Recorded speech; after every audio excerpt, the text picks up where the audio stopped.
We celebrated my wife's birthday on Sunday, and I'm ashamed to say that I'd forgotten all about it until a couple of days before. So I wondered about getting her something with a birthstone in it. A birthstone is a gemstone that symbolises the month of birth in the Gregorian calendar, introduced by Pope Gregory in 1582. Did you know that for January the birthstone is garnet, February amethyst, March is the bloodstone, April it's diamonds, clearly the month to be born in, May it's emeralds, June it's the agate, July is ruby, August is sardonyx, September it's sapphires, October is opal, November topaz, and December is associated with turquoise, which sounds a bit like the worst of the bunch, but then again, December is usually an expensive month. The idea behind all of this goes back to the 1st century Jewish historian Josephus, who believed that there was a connection between the 12 stones in Aaron's, Moses' brother, breastplate, the 12 months of the year, and the 12 signs of the zodiac. The precise list of birthstones can be found in St. John's apocalyptic vision of the end times in the book of Revelation, the final book in the Bible. Here, the foundation stones of the New Jerusalem are listed.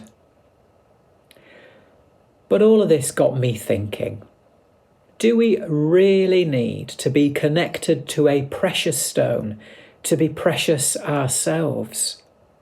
Are we not all precious in our own right by virtue of our uniqueness and individuality, just by simply being the person that God created us to be?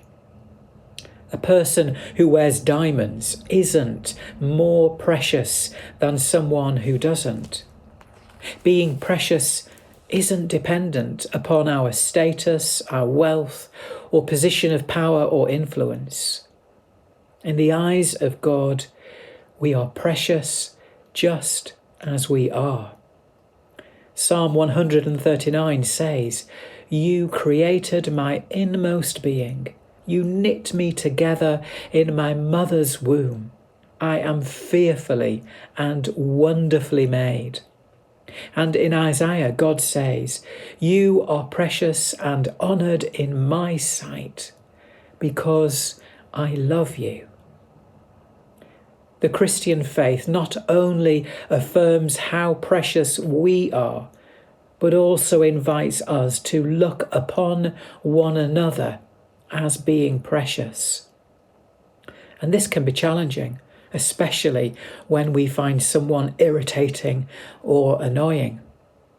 But maybe this says more about ourselves than that person. So today, be yourself. You're precious. Allow others to be their precious selves too. And by the way, I didn't buy Emma a birthstone. I mean, I've not even heard of agate. So I settled for some Jo Malone perfume instead, and I did well. Have a good week, everyone.